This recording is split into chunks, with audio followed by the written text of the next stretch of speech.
Well, I've been asked to talk for a few minutes about my experience of that day. The air is still cool this morning because it's spring, and we never know what the weather is going to be.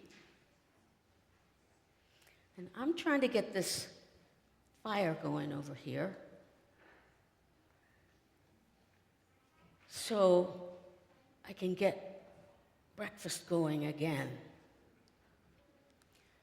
My husband is still asleep, sound asleep, but he'll be up and hungry soon. Aside from the familiar chatter of birds, spring brings them, it is absolutely, blessedly quiet today. Not like yesterday at all. And I cannot stop thinking about yesterday. Yesterday.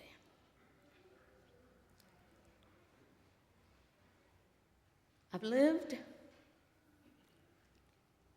in Jerusalem since I was a young girl. And even now, with my hands wrinkled by time and my hair mixed with silver, Passover is still an exciting time in our city.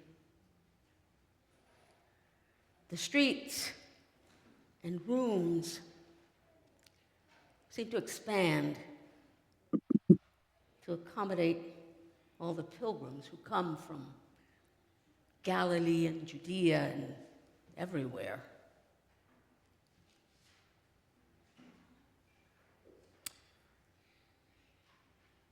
I suppose the crowds are part of what makes the Romans nervous.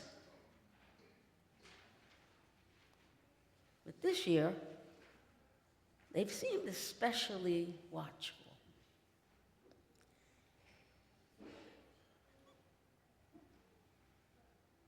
The noise yesterday was awful. I've never heard such a racket. Shouting, singing, coming down from the Mount of Olives, there he was, a man riding on an animal. At first I could not see, not clearly enough for all the people. There were women, there were men, there were children, everybody. I couldn't see very well, but I could hear, and I listened. "Is that the teacher from Nazareth?" one man asked. He sounded surprised. Someone else said, "I've heard he heals people." And then, "Why is that man riding a donkey?" a little girl yelled to her mother. Everyone was curious. I was curious. I had to hide a little smile. Clearly, this is no war horse in a typical Roman parade. As the man got closer, I could see for myself the child was right. He was riding a donkey. A young donkey, of all things. And spontaneously, people started cutting down nearby palm branches to wave and taking off their cloaks and laying them in the road as he passed. The noise and the momentum were building as he made his way toward me. "Hosanna! Hosanna to the Son of David. Blessed is he who comes in God's name." It seemed the whole city was alive with praise. Yet I stood there, silent, taking it all in. What kind of statement was this Jesus fellow making? I had to wonder. Somehow it felt like both a celebration and a warning, all at once. Now, my husband is a respectable leader in this city, so I've overheard plenty of suspicions about this leader. And then, as Jesus passed near to me, his eyes seemed to see the city as if he knew it well. In one very revealing moment, he turned and looked at me. Suddenly, everything else faded. And I saw a glimpse of what?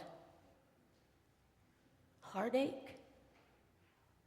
Compassion? True shalom? It was like I'd never seen before. At the same time, it all seemed dangerous.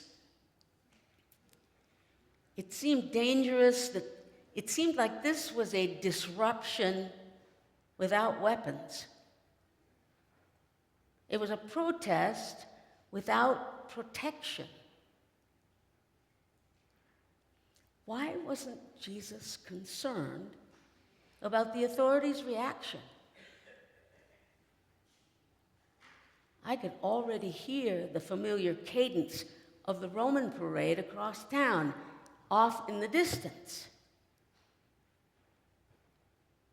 Later, and after I'd returned home and was preparing dinner, my husband arrived. He was very upset. He explained that Jesus had gone to the temple, had caused a huge scene when he got there. He was angry and he flipped over the tables where they were selling the required offerings that exploited the poor. The religious leaders were none too pleased. They were indignant. This was most certainly a Passover like no other. Not like I've ever seen. There were two very different displays of power and peace. Sure, the empire is violent and dominating, but we're used to it. We've always tolerated it. In exchange for some sense of security and peace. Now I have to wonder, if we follow this Jesus of Nazareth, where will he take us? What will following require of us? That's what I can't stop thinking about. Where will following Jesus take us?